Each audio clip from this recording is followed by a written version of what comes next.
এই কাজটা শেষ করতে আমার প্রায় একটা মাস সময় লেগে গেছে। ঠাকুরের এই ছোট্ট ছোট্ট বাহন, সাজ পোশাক সমস্তটাই ১ মাস ধরে একটু একটু করে তৈরি করেছি। হয়তো একভাবে বসে কাজ করলে কাজটা ১০ দিনেই শেষ হয়ে যেত, কিন্তু আমি একদমই কাজ করতে সময় পাই না।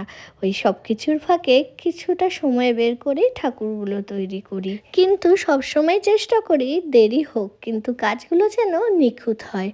তাই হয়তো তোমরা আমার কাজগুলো এত পছন্দ করো। কোনো কিছু তৈরি করে যতক্ষণ আমি নিজে স্যাটিসফাই না হই, তোমাদের কখনোই সেই কাজটা দেখাই না। কারণ আগে আমি নিজের কাজকে বিচার করি। কারণ আমি বিশ্বাস করি নিজের কাজের খুঁত নিজে যখন ধরতে পারবো আর সেটা ঠিক করতে পারবো, তবে আমার কাজটা আরও ভালো হবে। আত্মসমালোচনা না করতে পারলে কোনোদিনই কাজের উন্নতি হয় না। খুব তাড়াতাড়ি তোমাদের জন্য ফুল মেকিং প্রসেসটা আপলোড করে দেব। ততক্ষণ তোমরা জানাও আমার তৈরি এই দুর্গা পরিবার তোমাদের কেমন লাগলো। আর যদি ভিডিওটা ভালো লাগে অবশ্যই একটা লাইক করে ভিডিওটা শেয়ার করে দিও। তাহলে আজকের জন্য আসছি।